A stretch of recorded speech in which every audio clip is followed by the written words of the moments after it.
Monsieur le Président, Monsieur le Ministre, mes chers collègues, l'intelligence artificielle générative, une technologie capable de créer de nouveaux contenus, écrits ou images, recèle un fort potentiel et ses impacts sociaux sont multiples. Dans le champ économique, l'intelligence artificielle générative, en permettant l'automatisation de certaines tâches répétitives et sans grande valeur ajoutée, accroît l'efficacité du travail et donc sa rentabilité.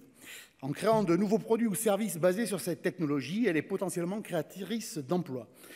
Mais toutes ces potentialités peuvent néanmoins être disruptives pour notre modèle économique actuel, en générant un risque de destruction d'emplois ou en limitant la nécessité d'acquérir de nouveaux savoirs. L'intelligence artificielle générative obligera plusieurs secteurs industriels à s'adapter pour demeurer compétitifs. Les risques politiques et éthiques existent aussi pour nos valeurs démocratiques, notamment par la génération de faux contenus, qu'ils soient écrits, visuels ou sonores, qui viendraient nourrir propagandes diverses et désinformation. Les répercussions sur les processus électoraux sont possibles. À mesure que les intelligences artificielles génératives se perfectionneront, il deviendra de plus en plus difficile de distinguer le vrai du faux. Ce que vous venez d'entendre, chers collègues, ce n'est pas un discours rédigé exclusivement par mes soins ou ceux de ma collaboratrice. Ce début d'intervention a été généré à près de 95% par l'application ChatGPT. Monsieur le ministre, vous aviez qualifié ChatGPT de perroquet approximatif. Utilisé dans un contexte d'une intervention dans l'hémicycle, le trouvez-vous convaincant ou conservez-vous votre jugement?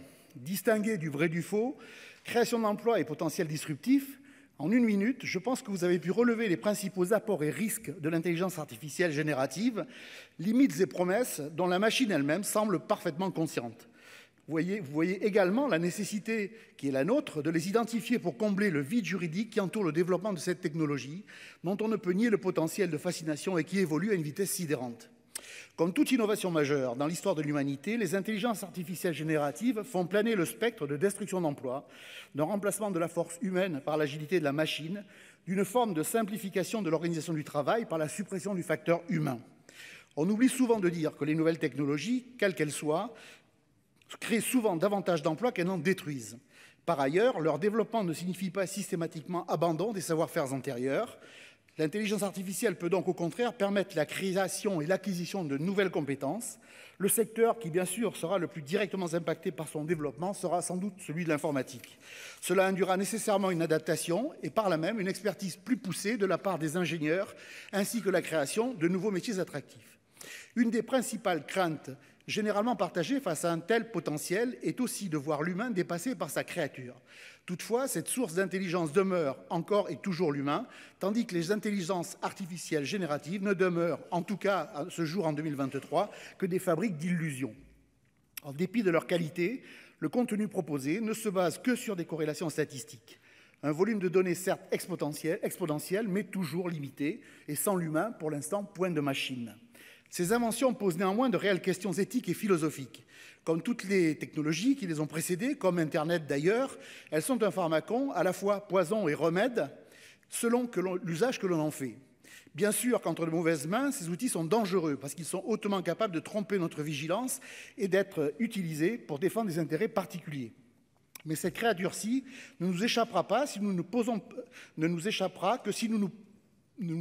posons pas les bonnes questions, et si nous n'anticipons pas ces effets pervers. Les mêmes interrogations relatives à la régulation, aux normes, à une éventuelle gouvernance mondiale, se posent aujourd'hui pour l'intelligence artificielle comme elles se sont posées depuis plus de 25 ans face à l'essor d'Internet.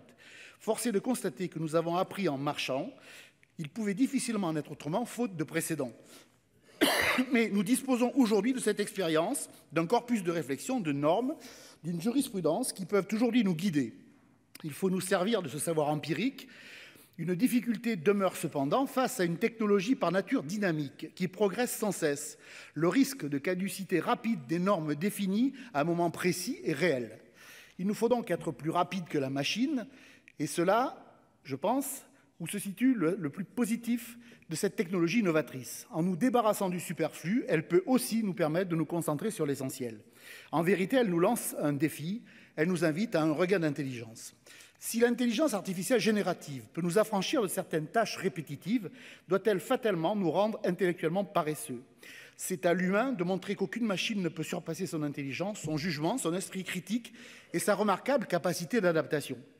Qu'ils soient positifs ou négatifs, les impacts sociaux et économiques de l'intelligence artificielle générative doivent être adressés et ne pourront faire l'économie d'une réflexion éthique afin qu'elle puisse être utilisée au bénéfice de l'intérêt général.